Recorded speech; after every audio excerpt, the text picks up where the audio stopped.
Halo teman-teman, perkenalkan nama saya Larissa Amira Giani, biasa dipanggil Amira. Saya adalah seorang psikolog klinis dewasa. Saya lulus dari Universitas Indonesia.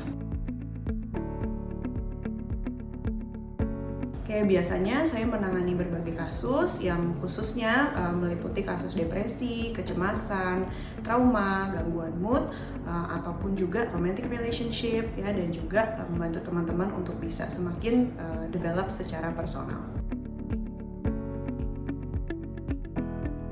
Biasanya beberapa stigma ya yang suka muncul ketika kita mau konsul ke psikolog adalah, wah kayak kalau gue konsul ke psikolog nih udah parah banget kondisi psikologisku, atau aku mengalami sebuah gangguan jiwa yang berat gitu ya. Nah mungkin nggak selalu seperti itu, dan kalaupun ternyata memang kita punya kondisi yang sudah lebih serius, justru dengan kita konsul ke psikolog ataupun ke psikiater ya teman-teman, itu insya Allah menjadi awal dari pemulihan kita. So it's okay.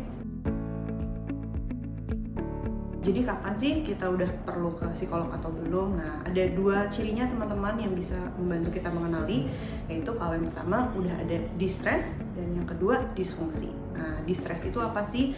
Kalau misalnya contohnya ya, kita udah merasa perasaan yang gak nyaman itu untuk waktu yang cukup lama gitu ya, atau kita merasakan sebuah penderitaan yang udah cukup lama juga kita rasakan ya.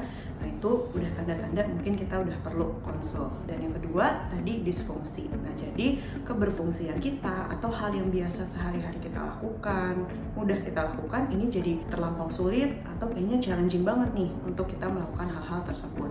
Contoh misalnya kita tadinya enjoy untuk nonton series gitu ya, tapi kita udah merasa sedih udah lama, terus kayaknya kalau nonton series pun itu udah nggak bikin kita happy lagi.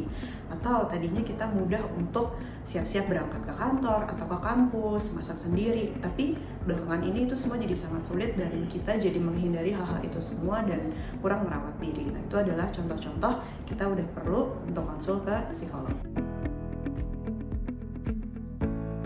Oke, jadi ada salah satu quotes dari Princess Diaries kedua yang sangat menginspirasi buat saya. Kurang lebih quotesnya seperti ini. Jadi, courage is not the absence of fear, but rather the judgment that there's something more important than the fear itself. Jadi, berani untuk seek help ya teman-teman jika kita memang membutuhkannya. Berani sembuhkan diri bersama JVMS, Healing Begins With Us.